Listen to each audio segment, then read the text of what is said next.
Hello there, and you are there, and I am here again. This is part 2 of 4 for the testimony of Corinne Mitchell in relation to the conviction of Luke Mitchell for the 2003 murder of then girlfriend Jodi Jones. As we put at the end of the last video, we broke these up into 2 parts to make it a little bit easier to digest. If by any chance this is the first video that you're watching, what are you doing? You're making this spoilers. Go back and watch video 1. Indeed, even if you want to go back and watch Shane Mitchell's testimony day 1 and 2 over 2 videos as well, that's there for you. But as I say, part 1 of day 1 for Corinne Mitchell's there as well. So don't do this out of order. Go on you go.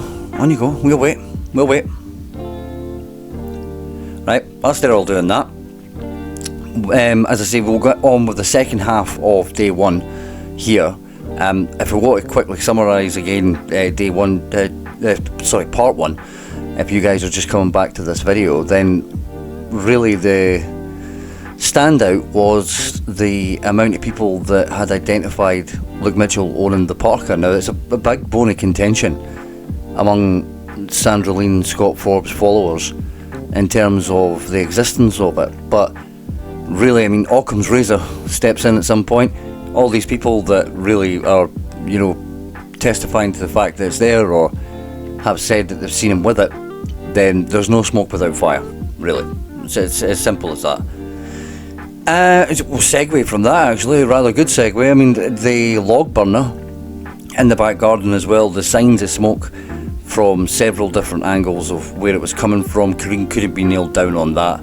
The idea that they only used it as a family, but she may have used it to burn what I believe is pampas grass. However, then she says she didn't use the burner. It was never really clarified, I think is the best way to put it. But let's get on with the second part of day 1 here. We'll have a little summarisation at the end, and that'll be us for now. So let's go, man.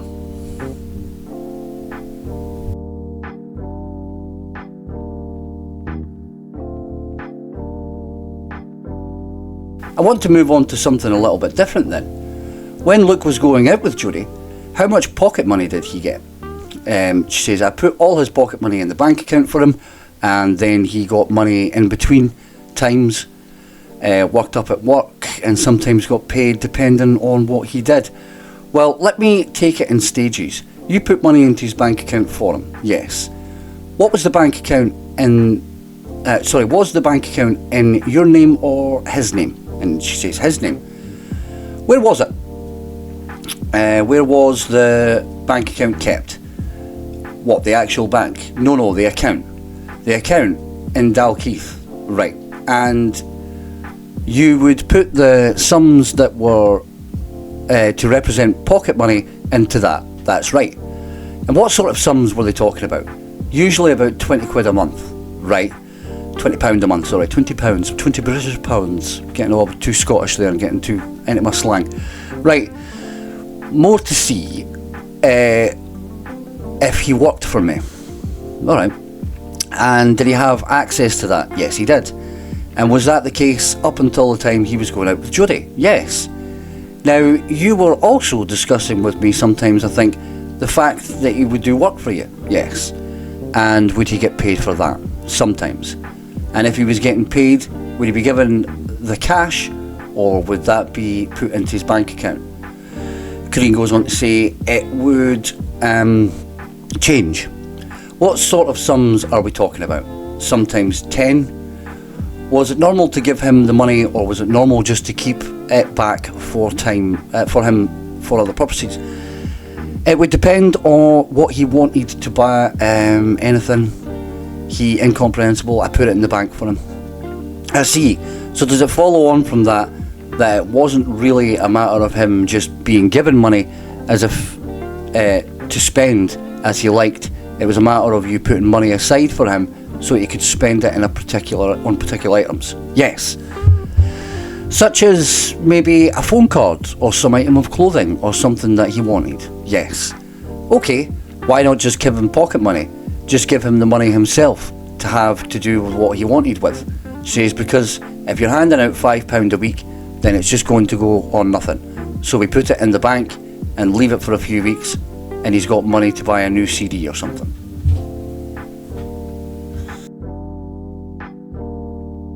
Okay, and did that arrangement stop at any stage? Did there come a stage where you stopped putting money in the bank for him? Corinne says, I hadn't put in quite a lot of money for a while.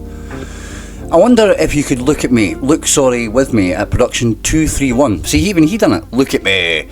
And again, let's put it on the screen, please. These are statements. Need to focus on a little more at the top of the statements. Incomprehensible. Sorry, could I just see it again? Sorry. Blah, blah, blah. Dalkeith in Luke's name. Yes. Is that the bank you're telling me about? Yes.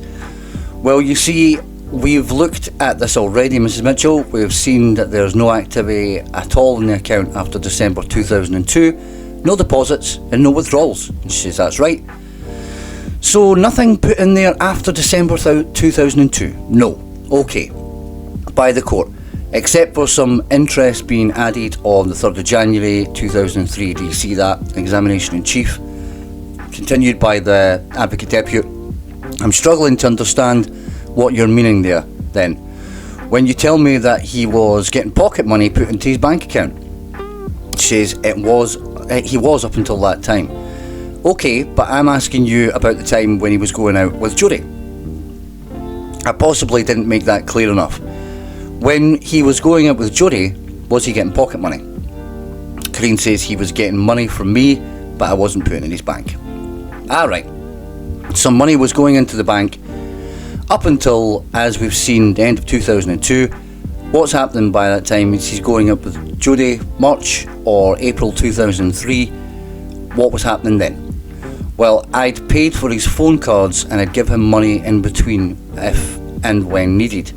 So not regular weekly amount or anything, no. Okay, so, and that sort of sums up what we're talking about. I don't know, it depends on what he was asking for.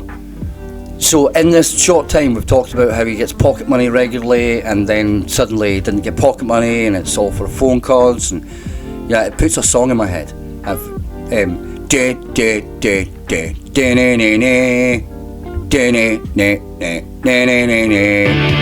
it comes crashing down and it. So, well, I appreciate if someone wanted a CD or a t-shirt or something that would be a specific item, they can say, Mum, can I have this? And you would say yes or no, and she says yes. But beyond that, just for ordinary weekly spending, was he getting money? Well, he'd get money every day for school. Okay, what are we talking about? A couple of pounds. And beyond that, is there any weekly allowance just to do what he wanted with? Incomprehensible. Just ask when he needed other than a regular thing. But he got regular pocket money if he worked for you, Corinne. Remember? This is changing. Again. Everything's changing. Okay, but you need to give me some sort of sense of what we're talking about. £5 a week or what? Well, as I say, it stopped being a weekly amount. He just got money when he needed it. Jesus. When and if he needed it for what sort of things? CDs and phone cards. Okay, that's all. By the time you'd stop putting money in the bank account, Christmas, say 2002, Luke was 14. She says yes. Had you any reason by then to think that he had been experimenting with cannabis? And she says no. Did there come something which led to you to think that he might have been experimenting with cannabis? The first thing I heard about was when my ex-husband phoned me. Okay, and when would that be, do you think? Sorry? Roughly when was that? No answer. The end of 2002 maybe? Something like that? She says yes, possibly.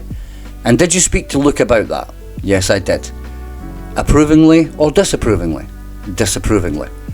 Okay, and I think I'm right in saying, am I not, when Luke was being interviewed by Dr. Campbell, She also phoned you to discuss things with you. Is that Margaret Campbell? And she says it probably is. Oh no, there was another one. Isabel Campbell maybe. I don't know. The report we were looking at a minute or two ago, is Isabel Campbell, and it says at the back of that she had a lengthy telephone conversation with Miss Mitchell on Wednesday the 24th, 2004. It says yes. And in the course of that, you explain that your own attitude towards cannabis was, I have mixed feelings about cannabis. You fucking smoke it. What do you mean mixed feelings? The only mixed feelings is when you're like, oh, I'm not quite high enough yet. Fuck. Did you explain what your attitude towards Luke using cannabis was? Well, since Jodi's death, I wasn't that strict about it. You want that? Anyway, what were you angry about when you first found out about it? Sorry, what? You were angry about it the first time, and she says, yes, I was. Right, and is that something you explained to Dr. Campbell? She says, yes. Okay, your attitude has changed, altered to some extent. Is it the weed? It has, yes. Well, we'll come to that. But you see, I just wanted to be sure what the picture was in the period between Christmas 2002 up to Jodi's death, the end of 2002. Roughly, you learned that Luke might have been experimenting with cannabis. You were disproving, yes.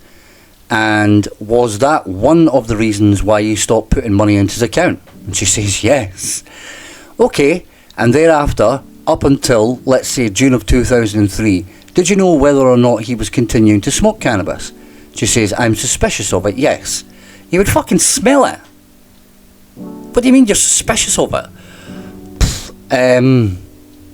Can I ask you to look at me with, it's something that your statement on the 6th of July 2003 to the police, it's at the page, it's the bottom of page 25, please, Mrs. Mitchell, and this is the passage of the interview where you've been explaining to the police that in Christmas time of 2002, you had a telephone conversation with your former husband, which had been been to the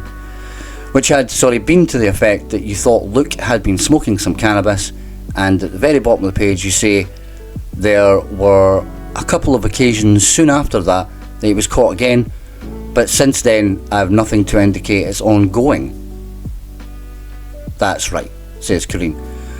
Okay, so does that mean that between Christmas 2002 and the end of 2003 you had nothing to suggest that you had Luke's cannabis use was ongoing?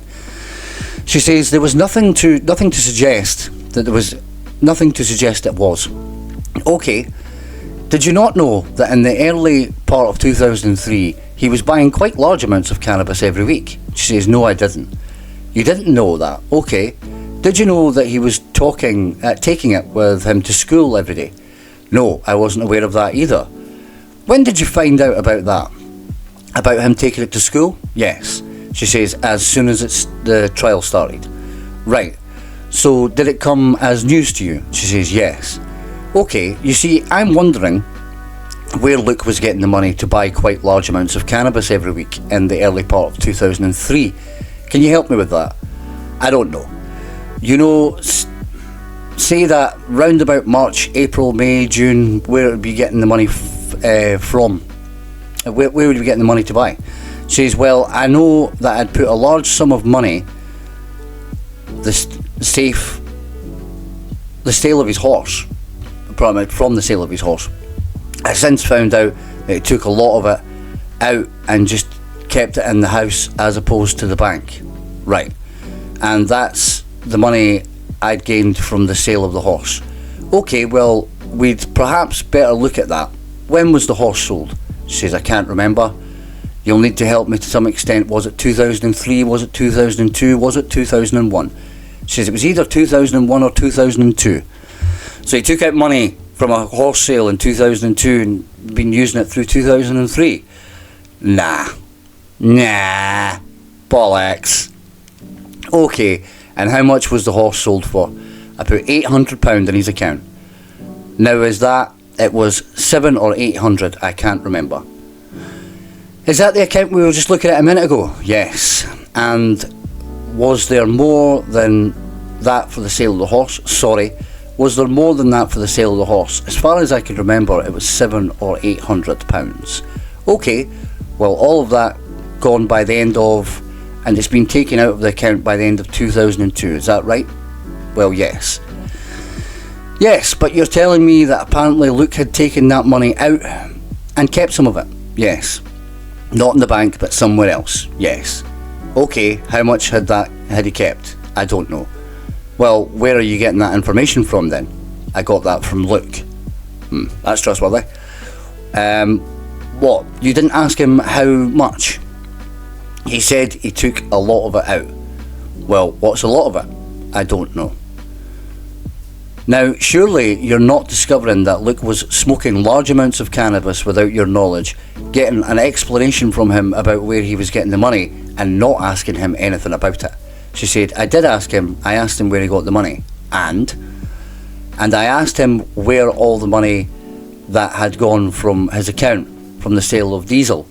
And he said he had taken a lot of it out and kept it in the house. Okay, so most of it could be what, £700 or 700? And she says, I'd say it's either 7 or 800. Okay, say 800 then, and that would be taken out by the end of 2002, as far as I know, replies Corinne. Yeah, and so it would be available to spend on whatever he wanted. Yes.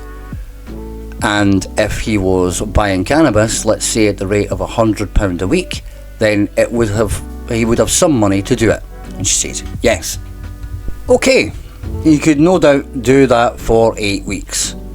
If the sums are right, yes. And if he wanted just to spend £50 a week, he could do that for twice that, yes. Okay, any other source of money that you know of he had? He got money every birthday and every Christmas. And other regular sources of income that we know of? Only the money I gave him if he worked for me.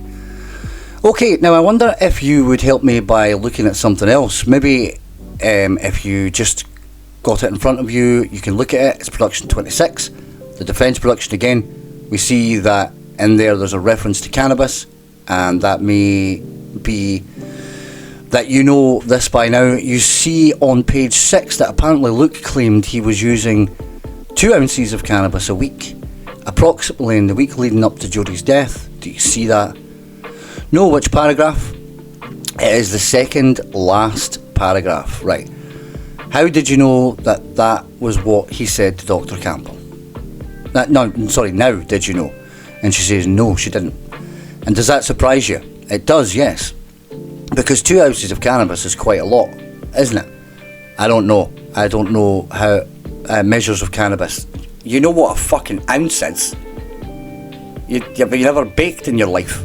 One. Jesus Christ.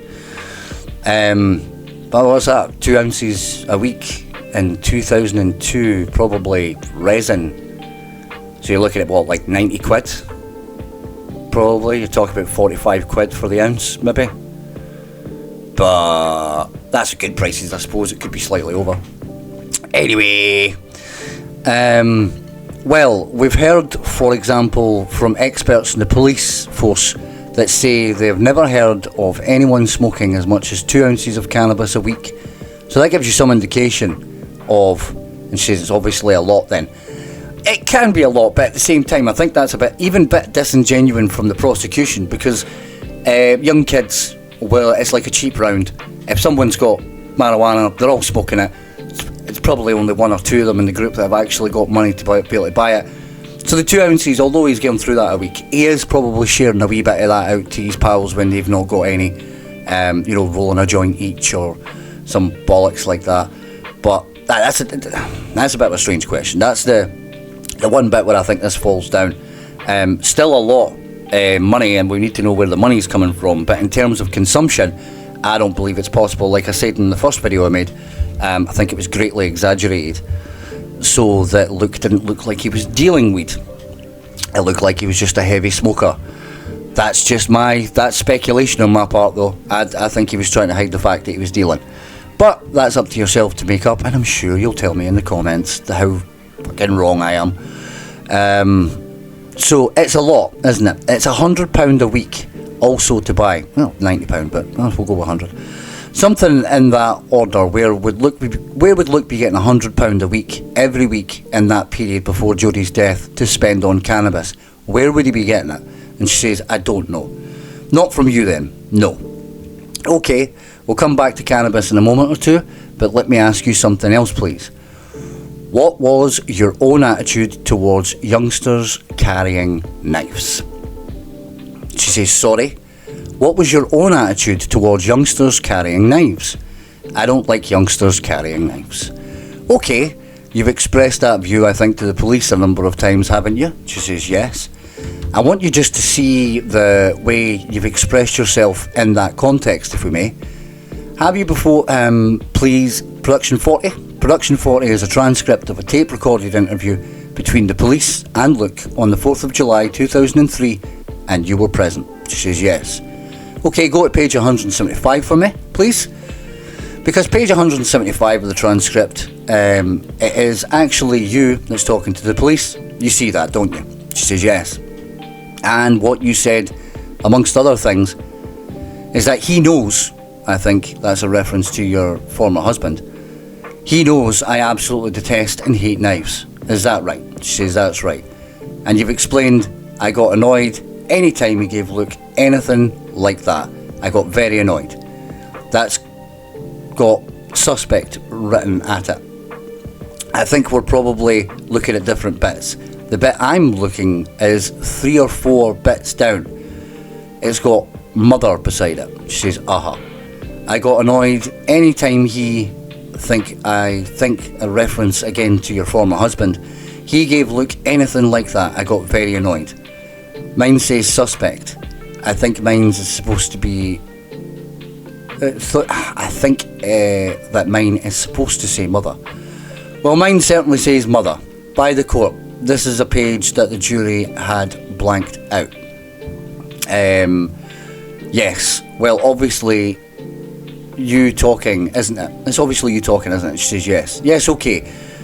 So here we see that in the context of the discussion with the police, which included a discussion effectively between you and them about the knives, you've explained, just as you have, I think, to me, that you absolutely hate and detest knives. And she says, I do, yes.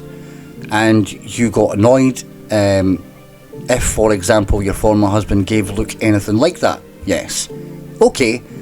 And in your own interview with the police on the 6th of July on page 37, the same topic was raised.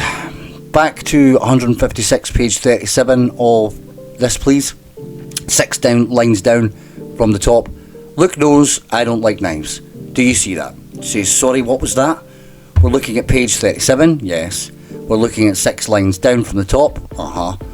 Luke knows that I don't like knives. Yes.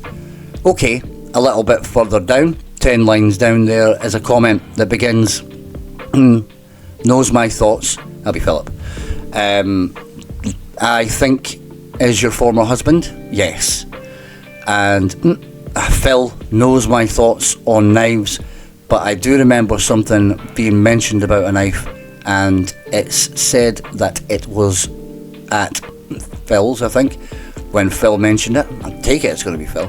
That's Luke's dad. He said something about fishing. I remember getting annoyed, and says yes. And him saying it was at his dad's. That's right. Right. So consistently with what you've just told me, you didn't approve of that. She says, no, I didn't. And you said that quite categorically, that and clearly to the police. Yes. Were you not aware that Luke carried a knife with him daily? No, I wasn't. When did you learn that? In court. Well, on trial. You mean from reading the press reports of the trial? Well, from what people were telling me. So that's something else that's come as a surprise to you. Yes. Over the last few weeks, were you not aware that Luke was taking a knife to school with him? No, I wasn't. And were you not aware that he carried a knife around with him at night when he went out after school? No, because he knows I don't approve of that. Maybe he did know that, but it doesn't seem to have had much of an effect on him, does it? No answer. Does it? Well, I don't know. What do you mean you don't know? The answer is no, because if you've told him you've not got knives and he's wandering about with bloody knives, then it's not had any effect on him. Again, with the bad avoidance and the she just can't admit anything. This is a mess, and we're not even on to day 2. In fact, we're only 2/3 of the way through day 1. Well, do you know? I'll carry on with this. Do you know? You do know, because as a matter of fact, as he's carrying a knife with him to school, as a matter of fact, if he's carrying a knife around with him after school when he's socialising, then plainly your views have not carried any weight with him. That must be so. Because I now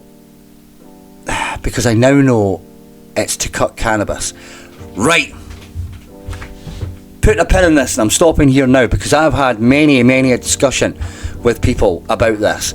I know now it was to cut cannabis. I'm going to just put this one more time because I am sick to the back teeth talking about fucking knives, man. But the idea that this skunting blade was used to cut cannabis, I mean, it can cut cannabis. It absolutely can. If you've got a lighter, any knife can cut cannabis because you heat the knife and you cut through the cannabis. This blade that's used to cut cannabis, but that's used for fishing, but it's used for everything else apart from what it is. And let's put it plain and simple out here. It's not a knife. It is, and I'll say it again, and I'm gonna get a wee bit wry. It's a fucking blade. A blade is not a knife. It is two different things. Some knives have blades. Yeah? But like all toads are frogs, not all frogs are toads. Yes? I don't know who needs to hear this, but my fucking God, go on Google for a second. Just type in the sentence, what is the difference between a knife and a blade? And fucking learn something. Ugh. Sorry, I just want to get some on my nerves because there is one particular person who goes on about a cannabis knife, and she, honestly, I don't know why I let her get under my skin about it because it's so fucking stupid, but so's she. And maybe that's what annoys me more than anything else, to be honest. Hi, Susie. Anyway, well, I know she'll be fucking listening to this. Well, we'll come to that, but let's take it a step at a time. It would seem that your views about knives have not had much effect on them, have they? Obviously not. We got there in the end, Corinne. I mean, you've presumably realised, for example, that it would be a criminal offence to carry around a lock knife with you. Do you realise that? I do realise that. That's why I didn't like him having a knife. Right, and of course you told us earlier that you had a good relationship with Luke and you know him well, and she said yes. But here we see that he claims at least to be smoking 2 ounces of cannabis a week in the run-up and the period before Jodi's death, and that you didn't know about. No, I didn't. We also have that he appeared to be carrying a knife daily that you didn't know about. That's right. And nor did you know where he could have got the money for 2 ounces of cannabis a week. That's right. Now, of course, you would understand that at some stage Jodi had been killed by having her throat cut. That's right. By some kind of knife. And you understand that her body had been mutilated. Yes. And by her killer using some kind of knife on her. Yes. Before I go on to the next page, I just want to cut back to that the start there, and that idea that obviously they'd had a good relationship. That's a parka she didn't know about, the cannabis she didn't know about, the money she didn't know about, several friends she didn't know about, the teachers at his school, she has no idea who they are. How close is this relationship? That's nonsense. But one thing I did want to say there as well, we go back and they did see around that it would be a criminal offence to carry around a lock knife with you. I want to point out as well that Scott Forbes claims that the skunting blade is not got a lock back, but if we watch his last interview with 5-0, you can hear the lock back click as he opens and closes it. It was a pen knife sheath. It's a legally held weapon. you can carry in your pocket on every day. It's not got a lockback. If it's got a lock on it, it's illegal. Before, you can carry in your pocket on every day. It's not got a lockback. If it's got a lock on it, it's illegal. Before. It was an illegal knife. I'll go back into this and some killing time stuff, but this just, I fucking hate talking about knives. I fucking hate knives. I'm more of a sword guy anyway. But as I say, the idea that it wasn't a lock knife is absolute bollocks, and we'll have to kind of look in. I don't want to talk about knives. This seems like this channel is just a knife channel. But yes, we'll have to look at that again, I think, because more lies uncovered from Scott. In the aftermath, we're on at page 91 now. It's alright guys, we've only got about like 50 pages to go, fucking woohoo. And in the aftermath of the killing on 4th of July, the police came to your house with a warrant, didn't they? No, they didn't have a warrant. Well, there was 2 occasions when they searched your house, I think. 3 occasions. And I think, if I remember correctly, the occasion on the 4th was the one where they came with a warrant. But we don't need to quibble about that. They came and they searched your house. Yes. Alright, and you went with Luke to the police station where he was interviewed under caution. Yes. And you were present during the interview. Yes. Okay, and later on the 14th of August, they came back to your house and they detained him using powers of detention that they have. She says yes. And they took him away in custody. Yes. And they questioned him again that day. Yes. Now, it must have been perfectly clear by then that the police were treating him as a suspect. I asked Michelle Lindsay if Luke was a suspect, and she looked at me in the eye and said no. Well, what did you think yourself, standing the fact that they were searching your house and taking him away in custody? That's why I thought he was a suspect. That's why I asked her and why, and she said no. Well, I'm not going into the argument about Michelle Lindsay may or may not have said, because we'll need to hear from her about that. But what I want to know from you is whether you thought your son was being treated as a suspect. She says, I felt he was being treated as a suspect. Yes. Pretty obvious really when he's interviewed under caution, isn't it? Which interview was that? The 4th of July, conducted under caution. 14th of August interview, conducted under detention and caution. Well, the first one, I never heard caution being mentioned because I was there. Were you? Were you there? Right. Interesting. Well, we've seen the transcript of it. The words are there. 14th of August, taken from the police station. From the house under detention. Yes. It's pretty obvious he's a suspect. I asked him then as well, obviously, and I was told no. Right. What did you think then? Did you think that he was it was just something? They kept telling me everything they did was procedure. I see. So you didn't realise he was a suspect. No, I asked them if he was a suspect and they said no. Yes, I've heard you say that, and I'm asking you what your own thinking was. Did you realise he was a suspect or not? I thought that he treated him like a suspect. I thought they treated him like a suspect. Right. And a suspect for what was plainly a particularly gruesome murder. Yes. Right. Can I ask you Can I ask you in that context about something quite different? Could you look at me with? Could you look at me? I've done it again. Look with me on the screen at production 158. You may recognise this, Mr. Mitchell. I don't know. It's a catalogue from a company called Joe Brown & Co. Do you see that? Incomprehensible. Do you recognise this? And can we look at production 159 now? And we'll see that's the order form. And you will probably remember saying that, do you? Probably seeing though. I do, yes. It's for the purchase of some items from that catalogue, yes. I think if we go down a fraction, you can see the date, 4th of December, 2003. Now, I suppose that in the kind of run-up to Christmas, is that some form of Christmas present or something? Yes. Ooh, it's gone south here. And okay, and these are items for Luke, I think. That's right. Chosen by him. I'm sorry. Chosen by him. Yes, it includes a multi-purpose tool, which we saw a picture of when we looked at the catalogue just a minute ago. And it includes something called a skunting knife.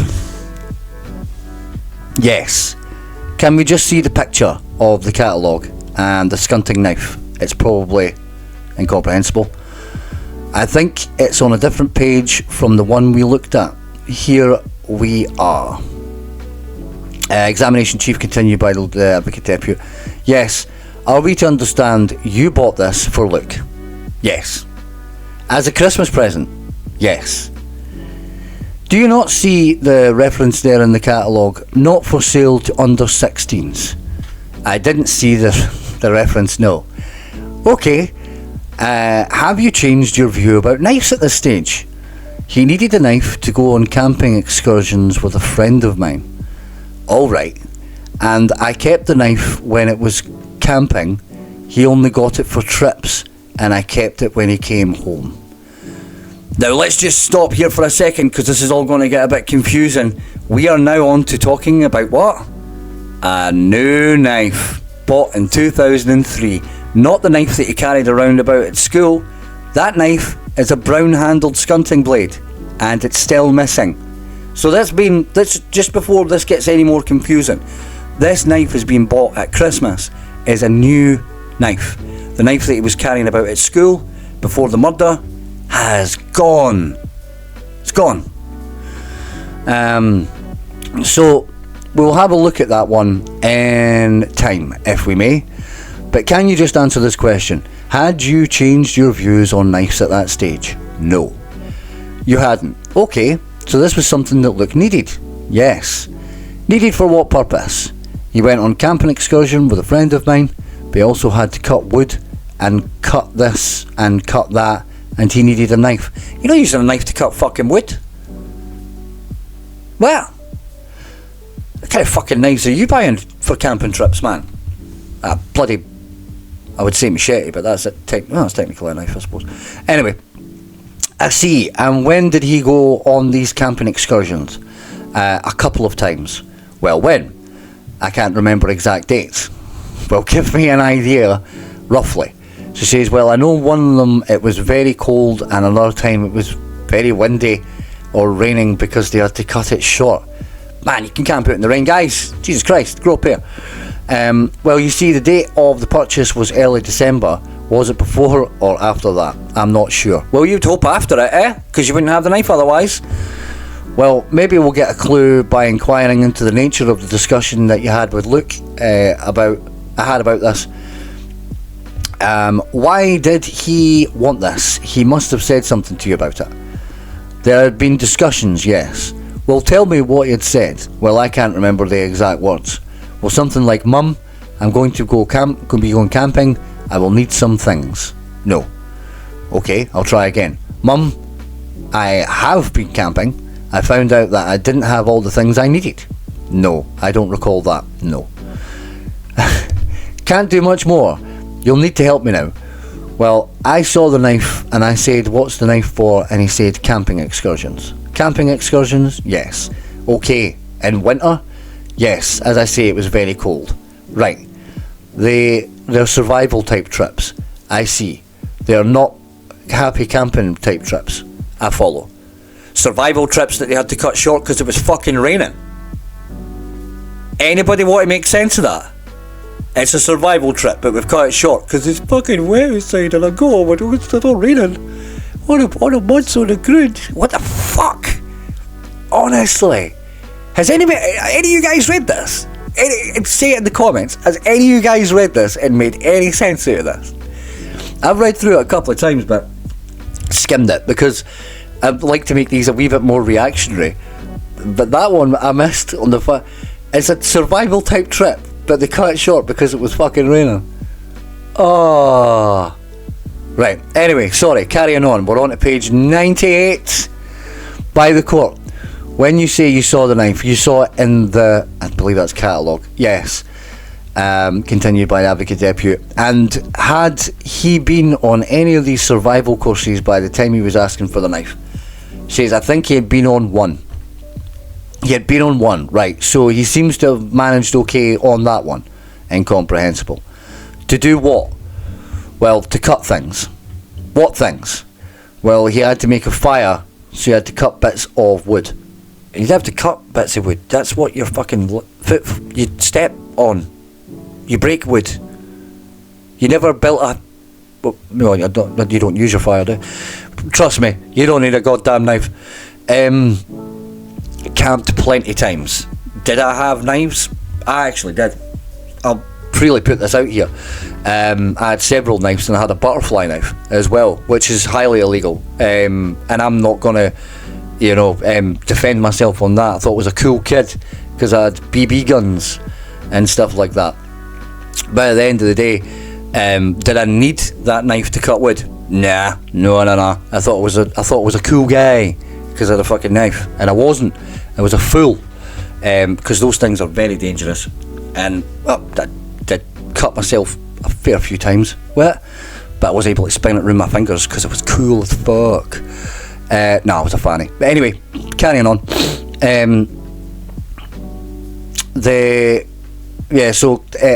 Cut twigs. They had to make their own beadlewack. Make their own beadlewack. Yes. What's that? Well, what's that? I'm not going to say the word again. It's a shelter when you're out. Again, you don't need knives for that. I remember doing one of those in primary school. At school camp, we built those. And not one person had a knife, because we were all in primary 7. And who was this with? He says a friend of mine. Called? Apparently it's called the C word. And are we to understand then that Luke went on to another survival excursion after obtaining this knife? Yes. When was that? Can't remember. He got it for his Christmas. Yes. So I don't know how long after. Well, how many did he go on? About 2. One before and one after. Yeah. I'll go down a wee bit then. When was the one after? I think it was still in the winter. I'm not sure. Well, can you narrow it down a wee bit more? The police came on the 14th of April. Was it before that? Well, obviously, because Luke was arrested. So it was obviously before that. Getting a bit sassy. So sometime between Christmas and April. Yes. Okay. Well, let's try harder. Roughly what time in that period? I don't know, but it was cold and it was windy. You live in Scotland. You know what I mean? That's like your average day. And what even in summer? And what equipment did they take with them for this survival course? They took sleeping bags, warm clothes. They took a couple of pots. Is that it? They didn't take much. Tents? Well, he took the tent, but he wasn't supposed to be using it. Whose tent did he take? His own. And was this with Mr. She says yes. Okay, and did you discuss at all with Mr. in advance? Well, some of it. You would know where they were going and what arrangements were and things. I don't know exactly where they were going, because he didn't. Incomprehensible. I see. Okay, and Mr. They would know what function the knife was to be serving, wouldn't he? Yes. Did you discuss that with him? No. Okay. So, who did you get this information from about why the knife was needed? She says, Luke. From Luke. Okay. So Luke tells you that he needs a knife for a particular purpose and you accept that. Well, confirm that as well. He said I would have and turned up without a knife, considering the type of trip it was. I see. What kind of knife was he talking about? A small knife. Small knife? Yes. Like the multi-tool, for example. That wouldn't have done much good. No. Oh, I see. How do you know? Well, he has to cut a lot of stuff. That's what fucking multi-tool's for. Again, this is so bad. Man. Avoidance through, like, denial and confusion. It hurts your fucking head after a while, really, doesn't it? So I see. Do you know what, for example, what Mr. took? No. Or his children? No. Well, maybe that would be a way of examining things, wouldn't it? Well, it didn't seem an issue at the time. Didn't seem an issue. I quite understand that. And what arrangements did you make about the knife? I think you were telling me that you still had views about knives by this time of this purchase, and she says yes. Right, so in light of those views, what were the arrangements that you'd made? She says, I kept the knife until he went on another camping excursion. So, when did the knife first arrive in the house? Not long after we'd ordered it. Okay, and what did you do with it? I took it off Luke, saying, I'll keep it until you go camping. Right, and he'd be quite happy about that, I take it. Yes. Okay, and where did you keep it? She says, in a vase in my bedroom. Somewhere safe? Yes. Okay, and there must have come a time of the camping trip when it was time to get the knife out. And she says, yes. And remind me when that was again. She says, I can't remember. Tried to get him there. Tried to get her there. Oh, Turnbull. Oh, you're a cheeky one. No idea. Alright. But there came a time of the camping or survival trip. Luke presumably said he needed the knife. Yes. You gave him it, and away he went. Well, eventually, I gave him it. What do you mean? I couldn't remember where I'd put it. Alright, but having remembered, you gave it to him, and away he went. Yes. Again, needless bit of information, just trying to confuse the situation, make it like she's paying attention, make it like she's trying to help, when in reality, she's answering fuck all.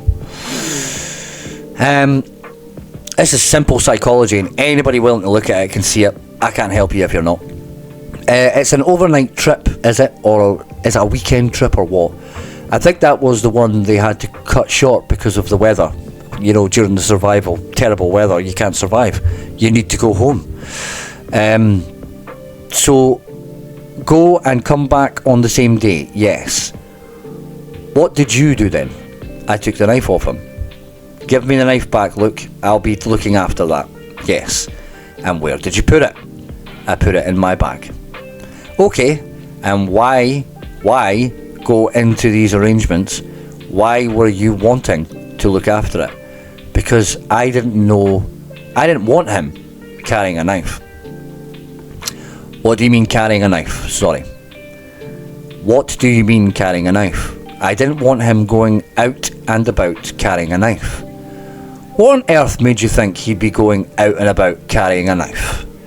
He had possession of that knife. I didn't want him to have it. I wanted to keep it. What made you think he'd be going out carrying it with him? After all, it's just for survival trips. No, I got it for the survival trips. Yes, so incomprehensible. So why would you imagine that he might be going out carrying it around with him? Well, I didn't. I wanted the knife in my possession. Okay, so being responsible as an adult, that's the arrangement you made. Yes. Okay. Now, what we should understand from that is then that Luke was a young man who in the run-up to Christmas 2003 had an interest in going camping occasionally and an interest in having the right equipment for going on these trips. Yes. Okay, and at the time, which of course is a number of months after Jodi's killing, did you know if Luke continued to smoke cannabis? Says, I was looking for signs, but I couldn't see any.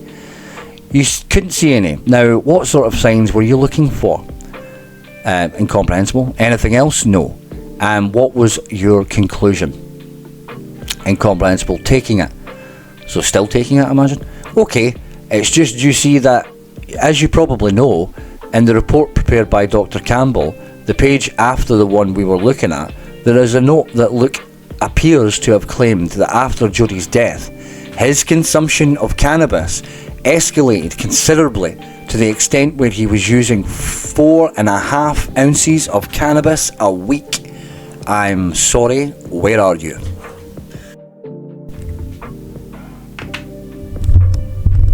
stop there because I do want to just say as well, put this here, that in my first video that I had done, I actually originally pointed this out, where Luke had kind of made the police aware of his supposed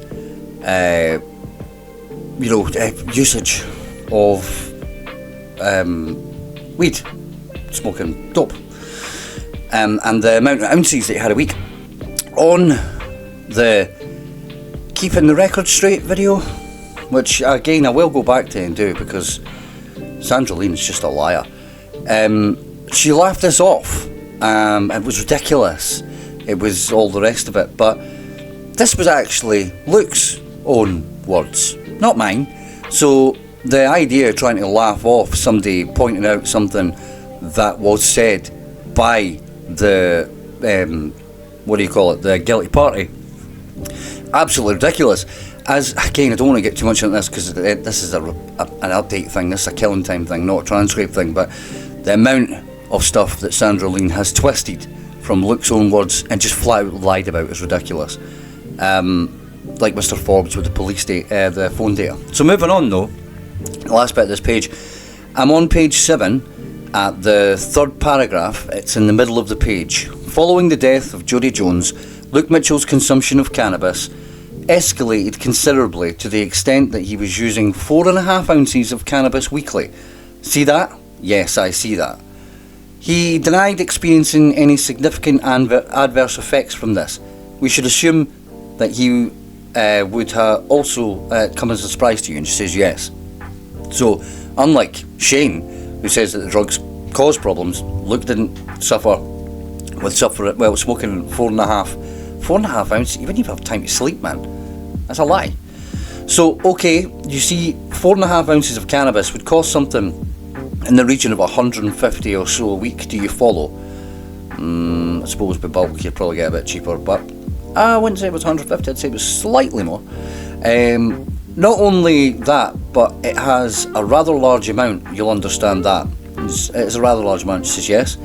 You've already discussed the fact that the drug squad experts had never heard of anybody taking even so much as 2 ounces a week. He seems to be more than double that. Do you see that? Yes. And no sign of that to you. It says, after Jodi's death, quite a bit after Jodi's death, I suspected signs, but I let it go. Go on to question. Well, you were just telling you'd been looking for signs but didn't see any. Well, right, at the time of Jodi's death, no, I didn't see any. I'm talking about now. Let's talk about right up to Christmas, the time that Luke's got an interest in the camping. Says, I didn't see that, no.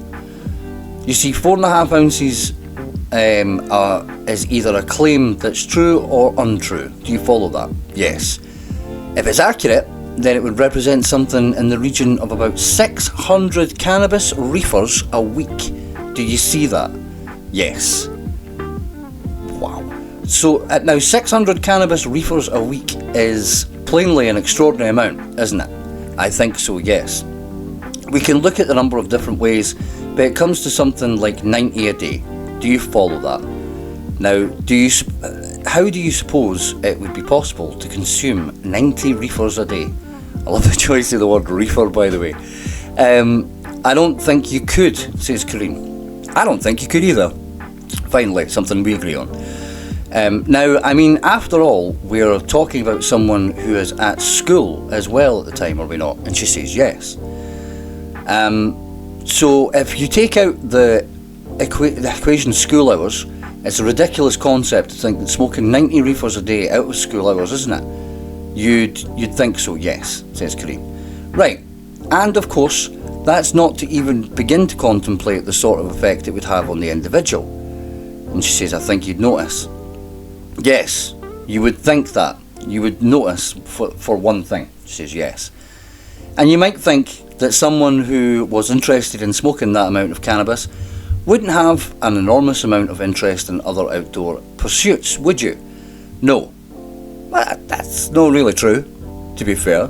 I mean, there's lots of, like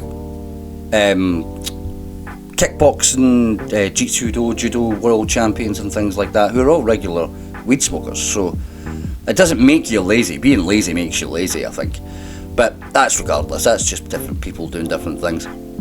So no. So you're telling us, sorry, it's Alan Turnbull again, then that you had no notion that Luke was smoking large quantities of cannabis in the month after Jodi's death up until the time of his arrest. Says no, there was no signs of large amounts, no. And you see, it would be impossible to miss, wouldn't it? It would be, wouldn't it? She says you would think so, yes. If he was smoking large amounts of cannabis daily in his room, for example, you'd have been aware of the smell of that, yes.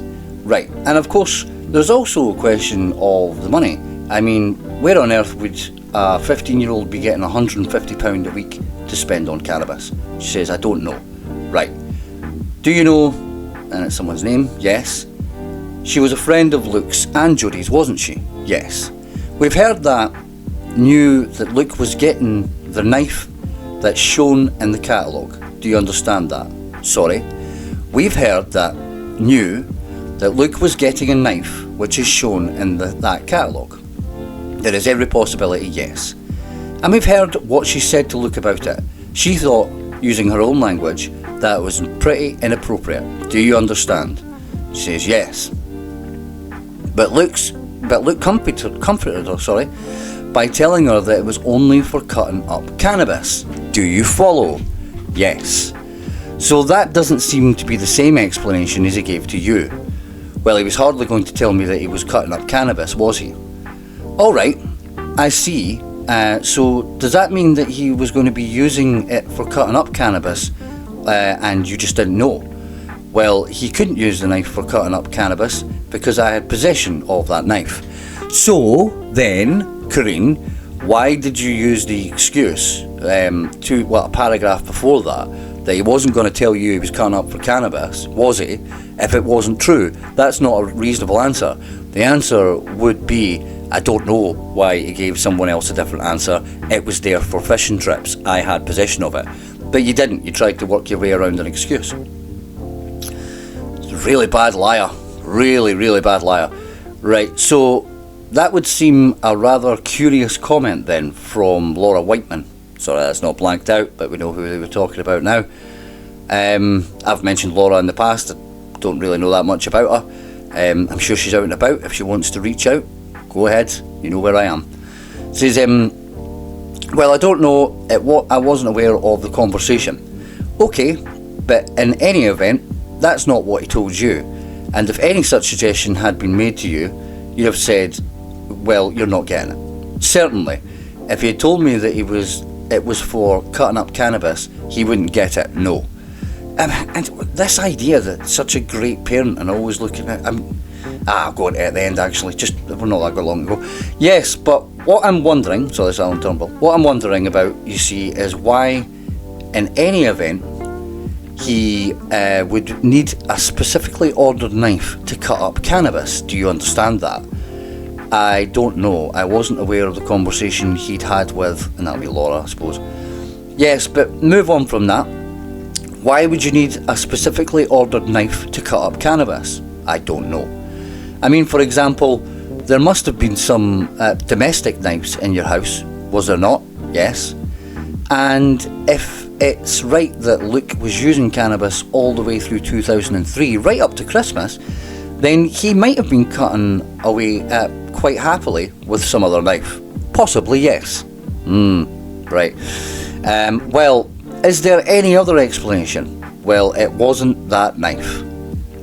No. So, what would be the need for that knife be then? Sorry. Why would he need... What would be the need, for that knife then? That knife? Yes, I told you the knife was for camping excursions, she says. That's why he asked for it. Camping. Alright. Well, there must be some explanation then for the suggestion that Luke was smoking 4.5 ounces of cannabis a week. The money would have had to come from somewhere, wouldn't it? Yes. One possibility would be that Luke was smoking considerable amounts of cannabis on his own and getting money from that by selling cannabis to other people. That's a possibility, isn't it? It could be a possibility, but I asked him about that and he said no. Alright, just pack it up. That's alright. It's alright, guys. He said no. Just pack it up. Everything's alright. Fucking hell. He says that didn't happen. No, it didn't happen. Okay. We can put that out of the picture then. However, it still doesn't solve the problem of where the money is coming from, does it? No. And another possibility then is that you were giving him the money. Says, I was giving him some money, but nothing to that amount. No, we're talking, you see, about £600 a month. Absolutely not. Okay, any parent would be mad to give their teenager about £600 a month, wouldn't they? She says, I think so. And you certainly wouldn't do that. No. Alright, so it must be coming from somewhere else. Yes. Can you suggest any other source? No. Okay, well I suppose another possibility is he wasn't telling the truth to Dr. Campbell. Have you discussed what he was telling Dr. Campbell with Luke? No. Why the fuck not? That's my question, editorialising, but why the fuck not? Okay, but you've seen what is. I've just shown you, it's in the report. It says yes. I've got to stop. I thought they were a really good close family and they were really open and whatnot with each other, and she's not discussing what he'd spoke to with the psychologist and what was going on. So how's she a attentive parent then? Those two things can't exist at the same time. How can you be so attentive and know so little about what's going on and what your kid thinks? I'll just say here as well, I think he was getting myself personally, speculation station, I think he was getting the money through dealing weed. I think he was selling little bits to his mates to get little bits of profit, take a wee bit for himself. I don't know how much he was going through a week, but if as long as he was selling enough to make sure his bit was free and he had a wee bit of profit in the end, that's what I think he was doing. Why? Because I was young once, and I know how that all works.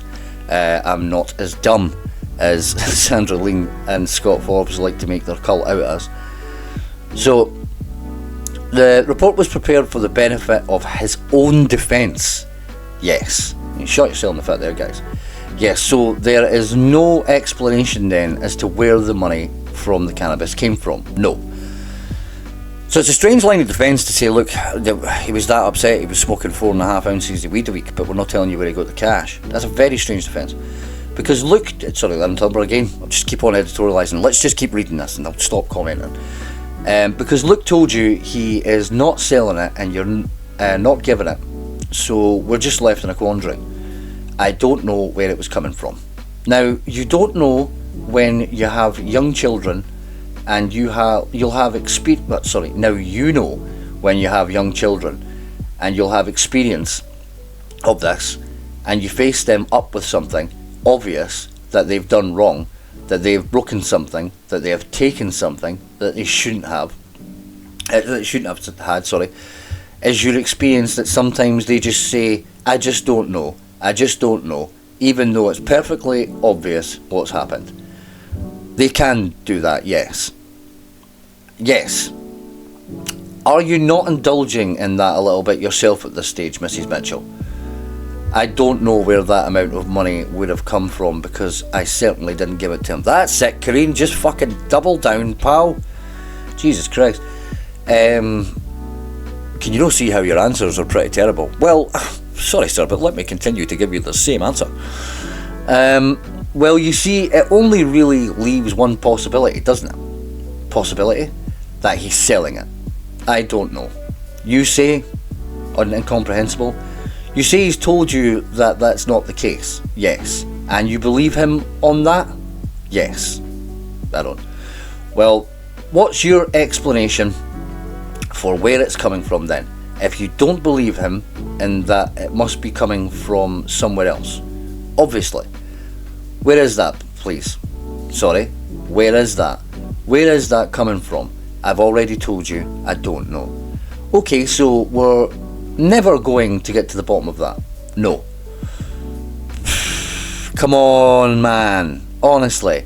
Evasive much? Okay, well, we'll move on then.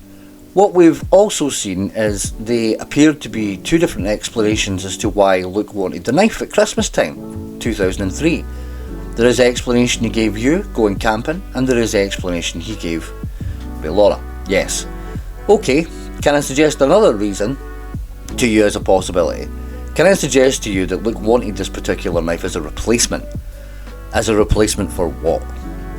A replacement, here we go, for one like it, which he previously owned. I wasn't aware of him owning something like that.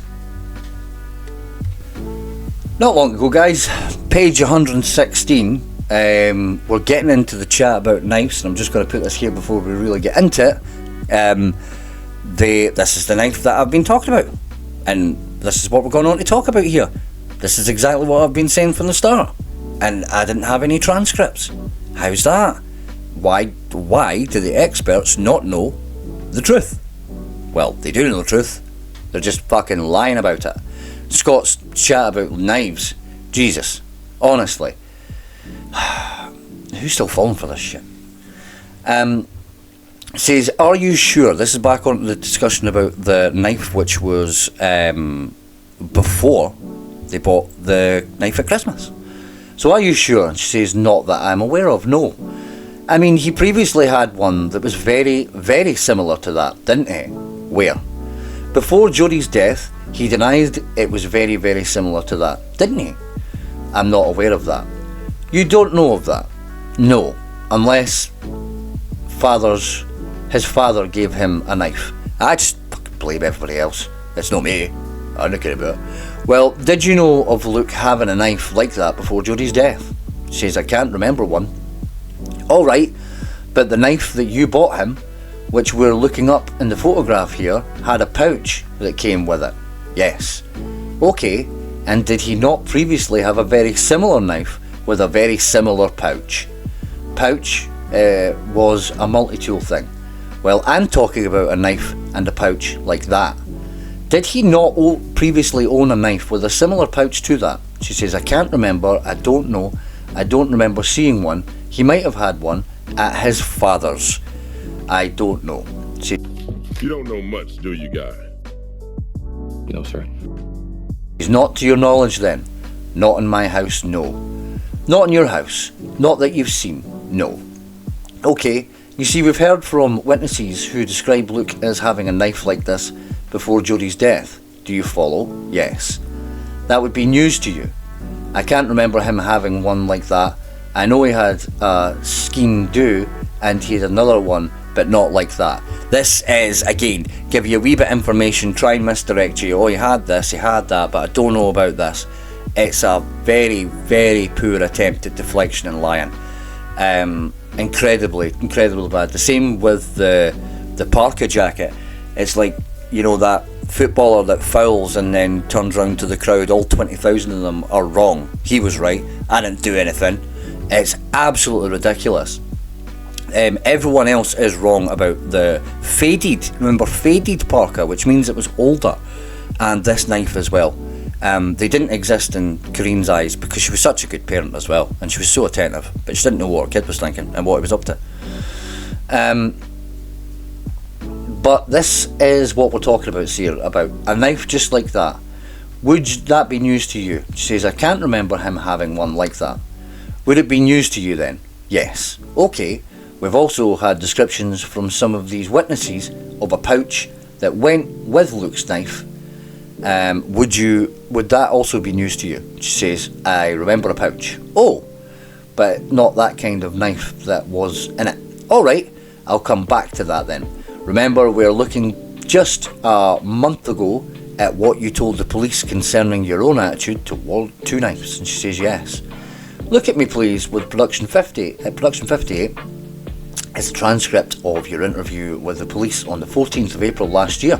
She says, Look at me please. Look at me, I've done it again. Look with me please at page 29. You've got 29? Yes.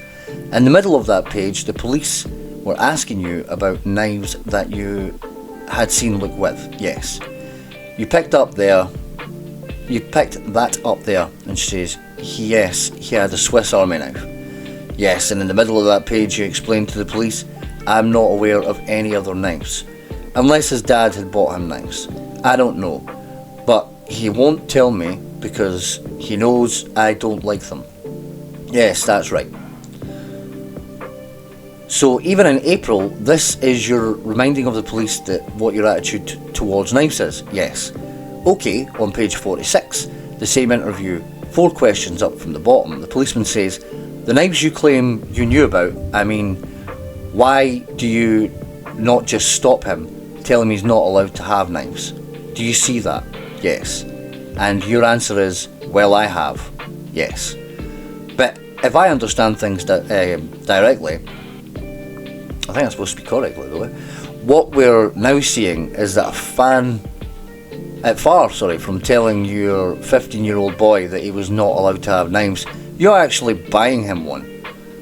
I told you I bought that for a camping excursion. Yes, I did hear you say that, and we'll work our way to the bottom of that, but in reality is that you're telling the police you've told him he's not allowed to have knives, whereas in fact you're actually buying him one for Christmas, which I kept. But did you keep the multi-tool? Did you keep the Swiss Army knife? Did you keep the knife that came before that? Did you keep what looks like the trigger-handled sword that's in his bedroom? From the picture, there is a blade there. Looks like some kind of, might be an epi or something, but what's going on there? Yeah, well. Yes, now, that same day, there was a further interview, which was production 59. Would you have that in front of you, please? And it might be helpful if we put this page on the screen so we can follow it. It's page 2. I want you to look at, thank you. And focus in on the top of the page. The police are talking about something with a description on it, 999 or 666. And you'll remember this. It was the pouch that came with the knife that you bought. Yes. Yes, and it says, have you ever seen that before? Have you ever seen that before? Answer, yes. Question, you have. Answer, not with the writing on it, but I've seen it. Is that okay so far? And Corinne says, I can't remember that part of the interview. I'm just asking you if that's what it says. Well, that's what it says, yes. And it's tape recorded, so we could listen to the tape if we needed. Question, not with the writing, you've seen it. Answer, Question, do you know who it belongs to? Answer, Luke. Question, it does belong to Luke? Answer, yes. Do you know how Luke got it? Answer, it was either, I don't know if it was the one he got from his father, or the one I bought him for the camp thing, the cadet camp. I don't know which. Answer, right. Do you have you interrupt by saying, but I've seen it before. The question continues. A time scale of how long he's owned it. Answer, no I don't. Question, can you relate it to before and after Jodi's death then? Answer, I can. Question, if he had it before all of this happened, or if he got it since? Answer, before. Are you with me so far? Yes. Now, if I understand you correctly, you've been shown a pouch to look, not a picture, but the real thing. Yes. Okay, you've explained that you've seen it before, and it belonged to Luke, and it was either the one that he got from his father or the one that he got for the cadets camp. Yes. Is that right? Yes. But of course, he hadn't been to cadets since about March of 2003, a number of months before Jodi's death. She says, Many months before this pouch was actually ordered. Is that right? Says, yes. Okay. It's just a coincidence that you thought Luke had owned a knife with a pouch before Jodi's death. Corinne says, the pouch that they showed me, that was the one I thought belonged to the multi-tool. He says, I see, because I got him a multi-tool. So that's what you were meaning in the middle of the page when you said it was either one he got from his father or one that he'd got from cadet camp. Yes. Okay, but it wasn't, of course. It was the one you bought him. Which one? The pouch, it was the pouch you bought him. Well, I bought him a pouch and a multi-tool in a pouch. Yes, but the pouch the police were showing you was one we saw on the catalogue, the one you bought from Christmas. Do you have difficulty in understanding that? Says no. The one they showed me had writing on it. And Alan Turnbull says it did indeed. That's the writing, obviously, the Nirvana line from Kurt Cobain. So carrying on here, Alan Turnbull, so it did indeed. And as far as I was aware, that was the one I got him for Christmas. Well, how can that possibly be when you're telling the police that if it belonged to Luke and that it was something that he had since before Jodi's death? And she says, well, I was getting confused with these pages because they both came in a pouch. The multi-tool came in a pouch, and so did the knife. Well, people make mistakes, I understand that. And I'm just trying to get to the bottom of it, of what's happened. But the reality is that the pouch they showed you was the one you'd ordered from the catalogue with a knife for Christmas. Is that right? And she says yes. And should we understand should we understand then that you got confused or made a mistake in the interview and thought it was the one in the fact he had prior to Jodi's death? She says yes. Okay, well, that's what I'm wondering about, you see, because that takes us back to the other evidence I was telling you about, of people saying that Luke had a knife with a pouch before Jodi's death. Is it just coincidence that you're telling the police you rather thought he had a pouch before Jodi's death? And she says, yeah, the multi-tool came in a pouch. I see, and that's what you thought it was. Yes. Alright, well, I follow that then, but you see, there is something else I'm curious about on that page. Can we look down to the bottom? The policeman says then to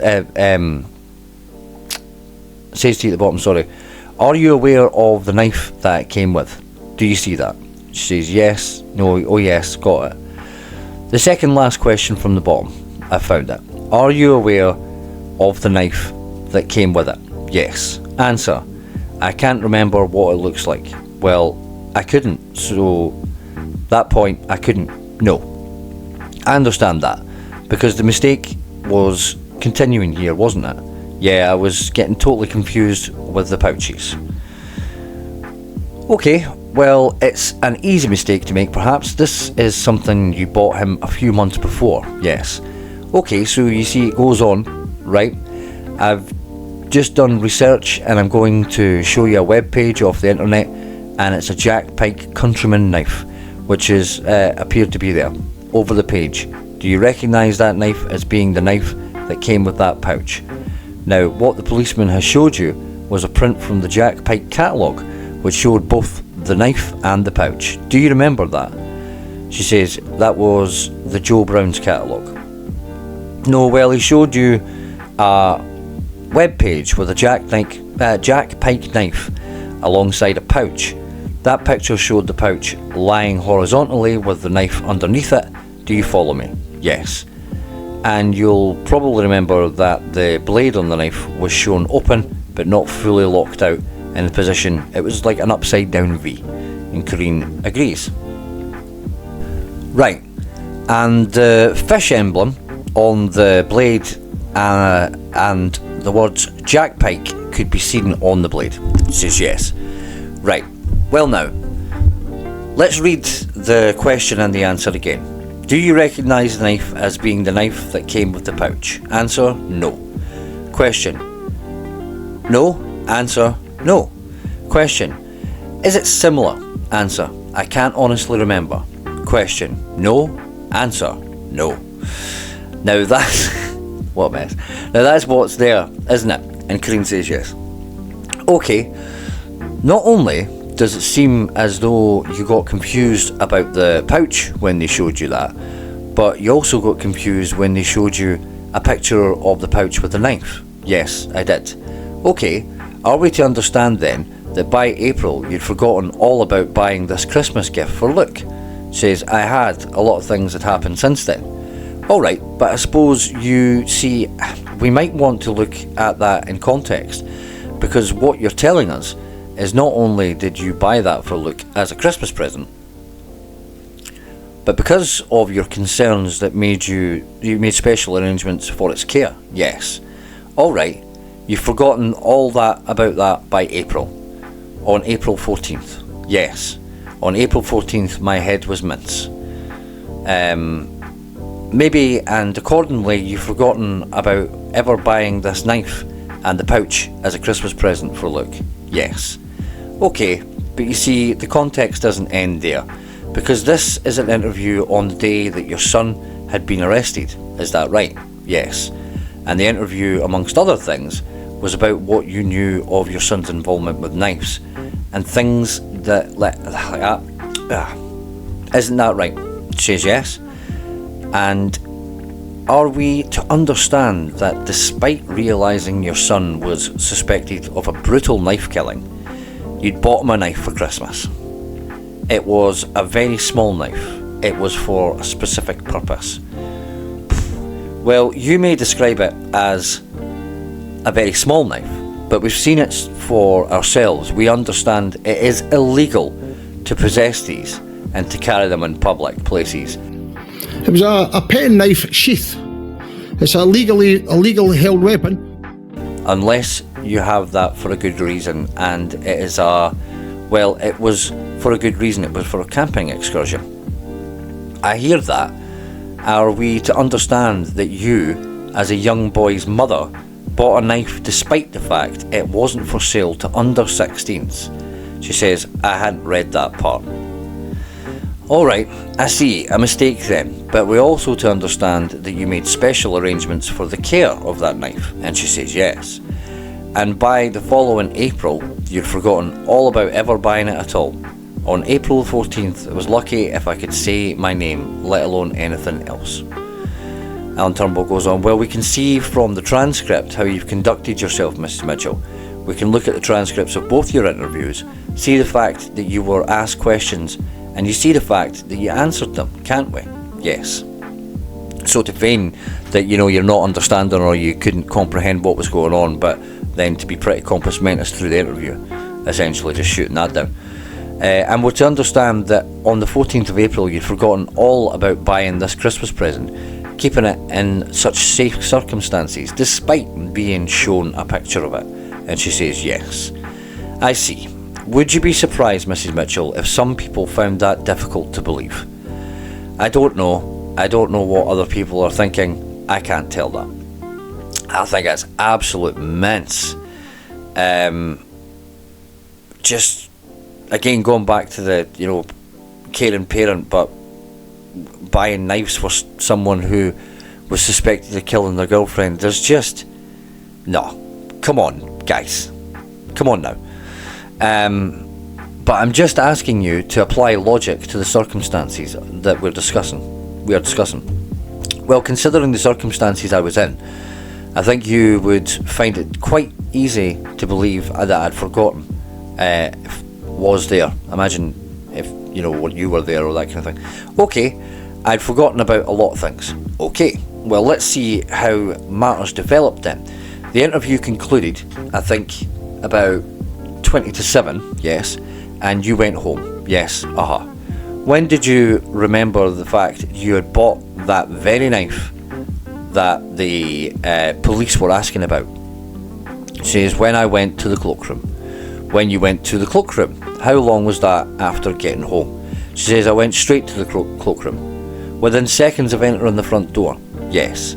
Okay, well, I went into the living room first to look for my phone, and then I went to the cloakroom, saw a bag, and clicked.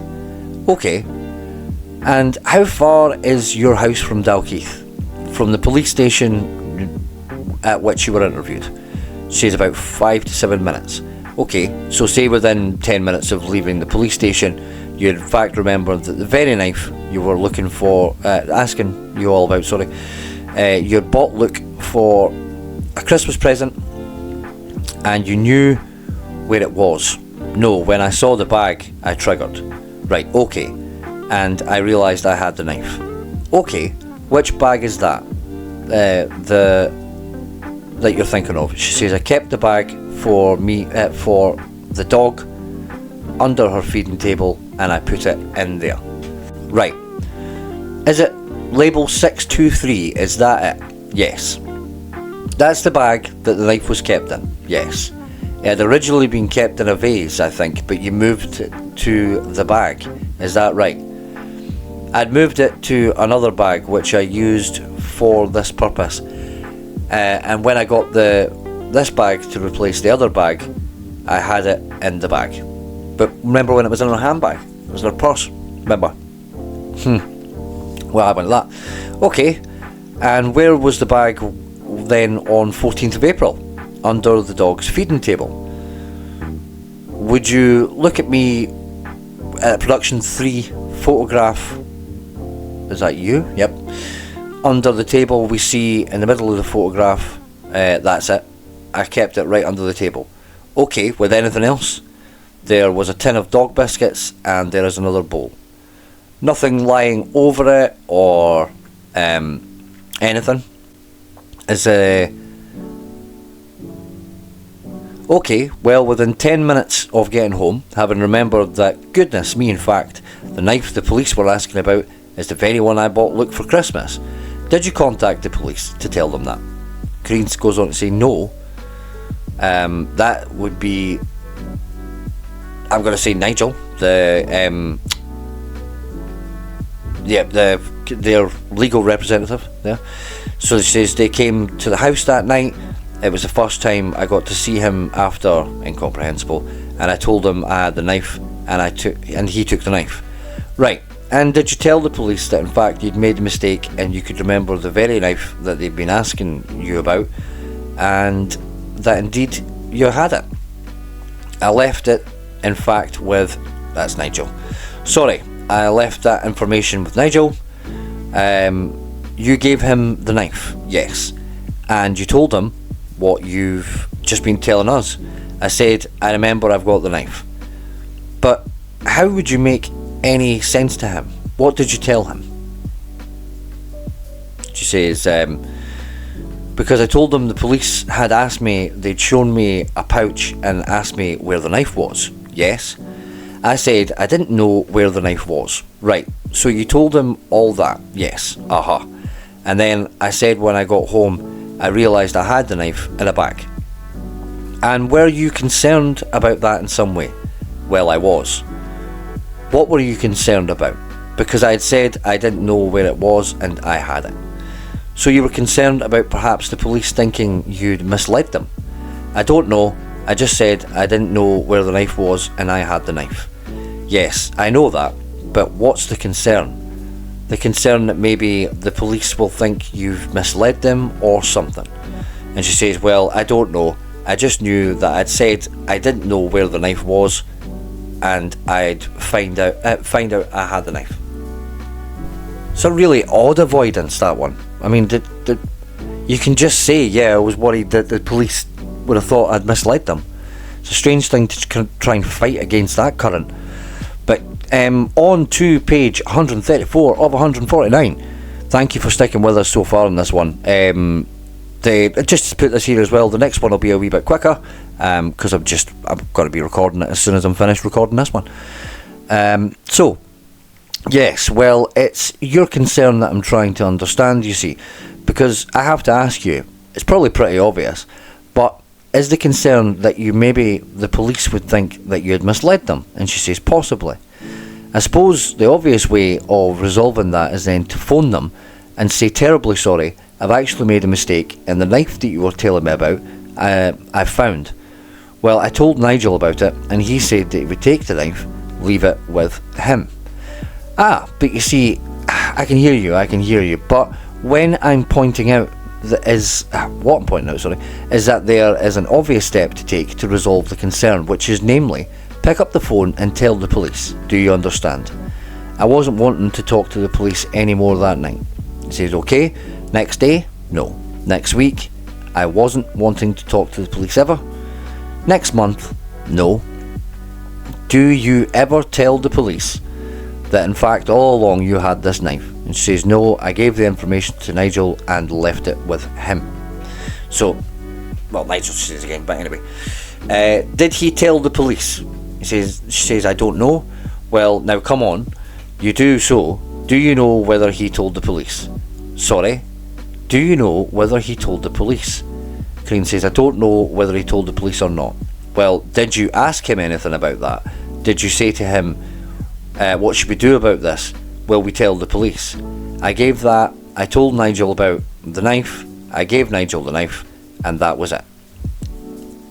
So, that was it. Well, when did it reappear? It says, the knife reappear? Yes. I don't know. You don't know? Unless it's reappeared in here. What? Eh? Okay, look at me please. Look, done it again. Look with me please at defence label number 111. I'm sorry, is that it? Says it looks like it. Yep. Yes, well, you understand then that it appeared just on the eve of the trial. Well, Nigel must have given it to you. Indeed. And so we are to understand that he has had it then all that time since April 2004. Says yes. By the court. What do you think he was going to do with it when you gave it to him? I don't know. I told him about the knife. He asked me for the knife. I gave it to him. That's what he asked for, so I... An incomprehensible asked. Continued by the Advocate Deputy. Well, now, Mrs. Mitchell, you're an intelligent lady. You brought up children. You run your own business. Isn't that right? A wee bit fluff there. She says that's right. Just try and fluff it up. An intelligent lady. You interact perfectly, sensibly with your customers and your suppliers. Yes. You've taken an interest over the years in your children's schooling. Yes. And you've interacted. She's taken her children's schooling. She didn't know that half the teachers and the mates at school. So, anyway. And you've interacted with teachers at the school. But do you remember the name? She says yes, however. Yes. You're telling us that you had forgotten all about this knife during the course of the interview in April 2004. Yes. That you suddenly remembered within seconds of getting home and you gave it to Nigel and didn't tell the police. I saw a bag that triggered it off and I remembered where it was. Okay. And you gave Mr. Nigel, anyway, because you had concern about the fact that you realised you had not been accurate in discussing things with the police. And she says, I said I couldn't remember where it was, and I didn't know where it was. Right. Are you sure, Mrs. Mitchell, that you understand the importance of telling the truth in court? Yes, I do. Well, do you understand, for instance, that it is a crime to tell lies in court? She says, I know that. And it is a crime of perjury. She says, yes, I know that. And the crime of perjury in a murder case would be a very serious matter. Indeed, wouldn't it? She says it would. And I take it you would wish the jury to see you as a woman to not commit a crime like that. Yes. You would wish the jury to see you as a woman who would not tell lies about an important matter. Yes. Well, you know that your house was searched on the 14th of April of last year, don't you? Yes. And you're telling us that the bag was under the feeding table with the knife in it? Yes. Did you know that a record was kept of which officers searched the different areas of your house? She says, no, I didn't. Oh, it's that song again. Well, I can assure you that it was, and you might not find that hard to understand. And she says, no. And did you know that we have heard evidence from the 2 police officers who searched the kitchen? Did you know that? She said, yes. And you should understand, Mrs. Mitchell, that these police officers were not a part of the inquiry team. Do you follow that? No, not really. She says they were specialist officers whose principal function is to carry out searches in order to assist other police officers who are conducting serious inquiries. She says, aha. And they are specially trained to conduct searches, for example, in counter-terrorist matters, in drugs matters, and all kinds of things. You understand that? Yes. They are licensed to carry out searches of that sort, and they have to undergo regular training. Do you follow all that? Yes, I do. If, as you say, the bag was lying on the kitchen floor under the table, it wouldn't exactly be difficult to find, would it? You wouldn't think so, no. Now, how would you describe a search by officers of the kind I've described, which missed the bag under that feeding table? She says, I don't know. All I know is the bag was there and the knife was in it. Listen, please, to the question. How would you describe a search by officers of that description which missed the bag lying under the feeding table? She says, I don't know. I don't understand what to say. Sorry, I don't understand what to say. By the court. She is saying to me that she doesn't understand what's being put to her, advocate, deputy. So try again. Okay, I'll try again. For example, would you describe it as a professional search? I would imagine so, yes. Well, if the officers conducted a professional search and are professionally trained, how could they miss the bag lying under the feeding table? Corinne says, I don't know. You'd have to ask them because I don't know. Well, you see, we've done that already. So now we're asking you.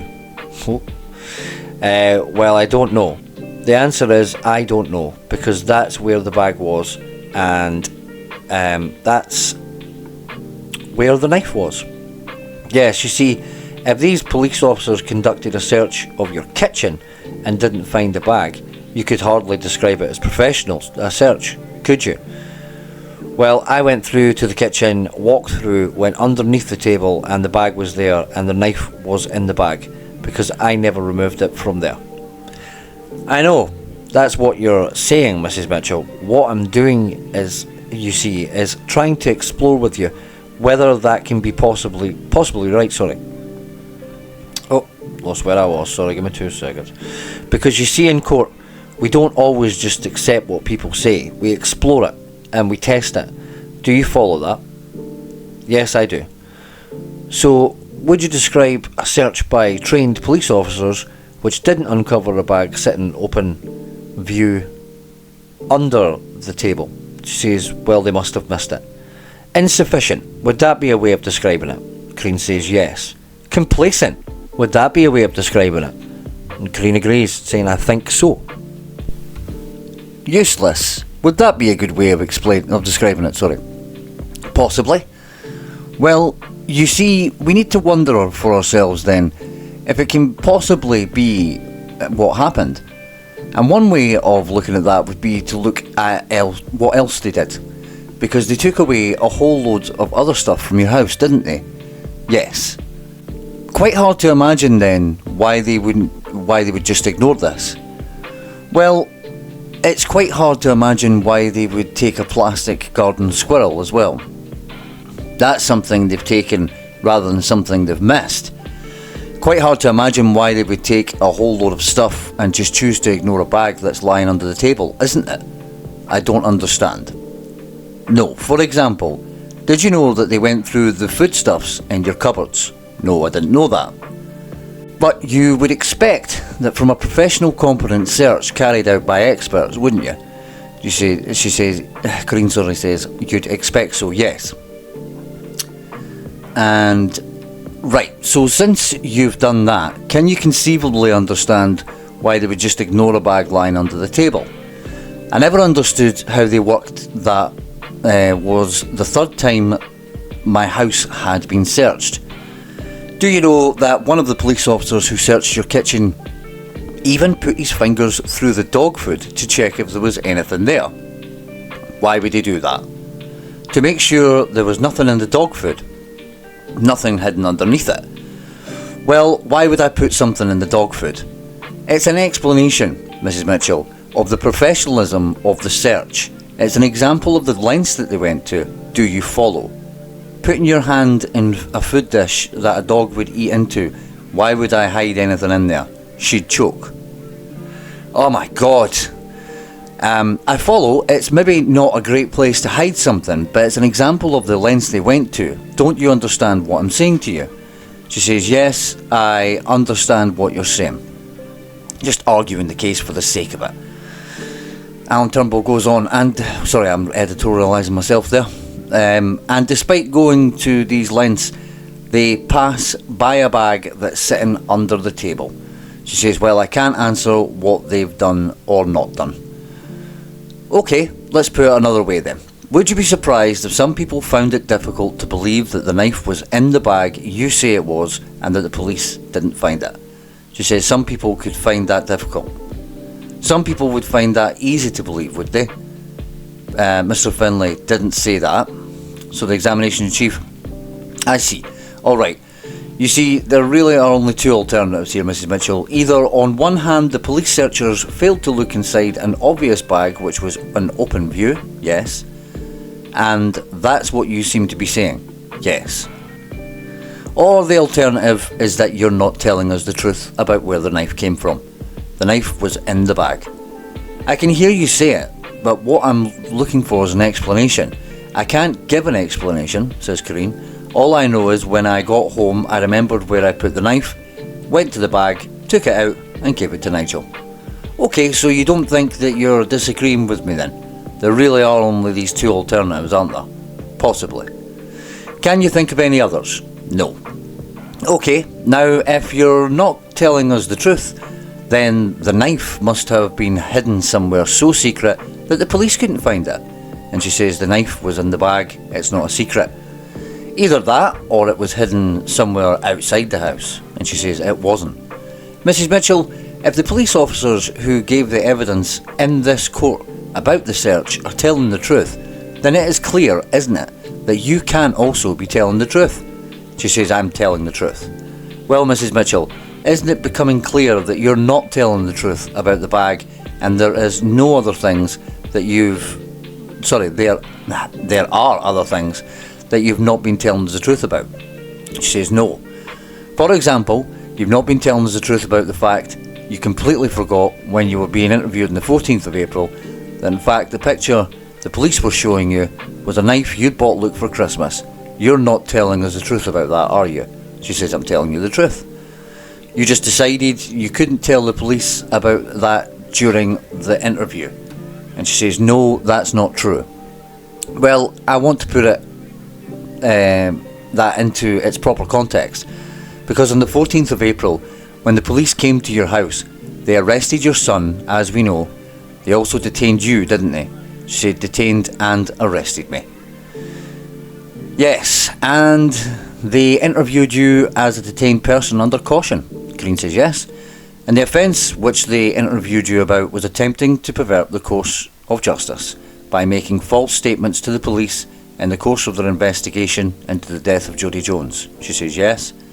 And in that context you then went on to tell them certain things, such as the pouch you were shown was one from a knife Luke had for ages. Is that right? I can't remember that bit. We've just looked at it. You went on to tell them in that context that you couldn't remember what the knife that went with it looked like. She says no. And you went on to say when you were shown the picture that you didn't recognise it. These are the facts, aren't they? That's what happened. She says yes. And these things happened. You said these things to the police in the context of yourself being detained and interviewed as someone who might already have committed a crime by telling other lies, false statements to the police. Green says, everything I told the police, everything my entire family told the police was the truth. Well, that can't be the case because you, Shane, and Luke's stories didn't match, so one of you has to be lying. That's not an insult, it's just a fact of life. I see. I'll carry on, sorry. Isn't it clear, Mrs. Mitchell, that when the police showed you that picture of that night, you asked them asked you if you remembered it, you were lying to them? She says, no, I wasn't lying. Because that's the very one you bought Luke for Christmas. The very one you made special arrangements about hiding. And you say you'd forgotten all about it. She says, yes. Okay.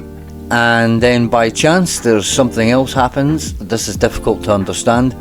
Namely, you say all along it was in the bag under the feeding table and the police didn't find it. Yes, I see.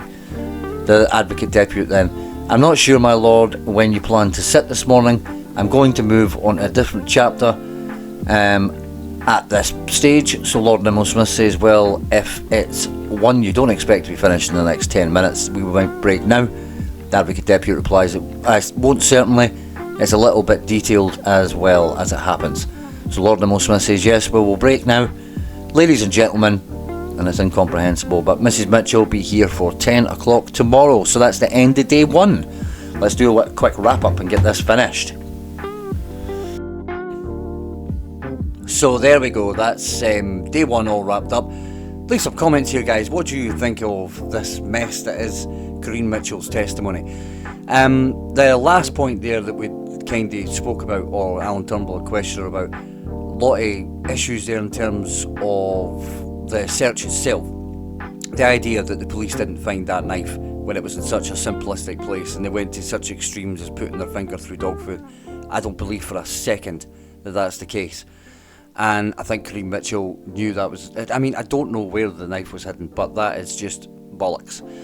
The knife itself, obviously, as I say, a replacement knife for a knife that had been, spoken about by witnesses in terms of the original being a wooden handled, the new one being a black plastic handle.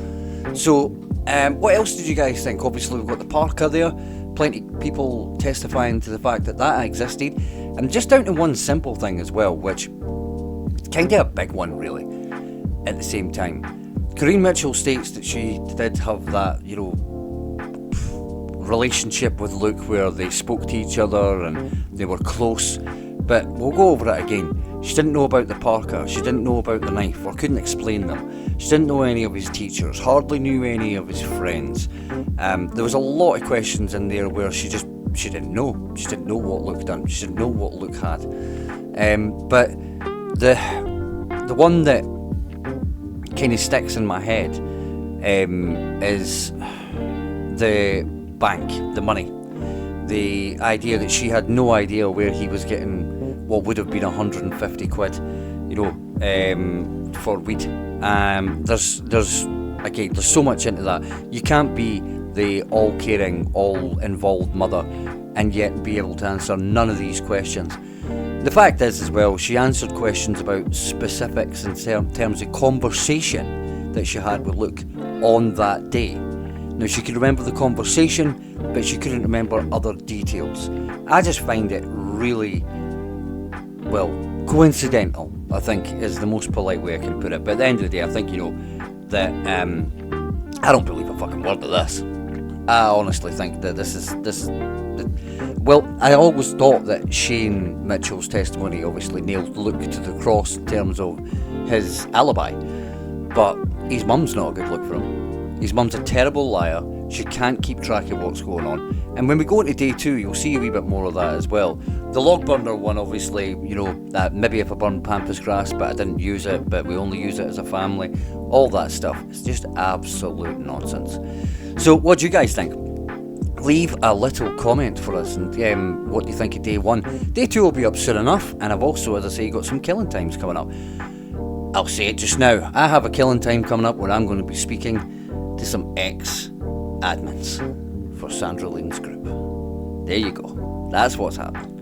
And I'm going to share their story, because through all this, the people that have been forgotten is the people that have been ostracised and lambasted by Sandra Lean and her close friend, who goes by the name Freddie Gren. But I have some information and some evidence of Sandra Lean and Freddie's behaviour, and we're going to tackle that next, because they're grifters and they're bullies, and it's time to show the world who the real Sandra Lean is.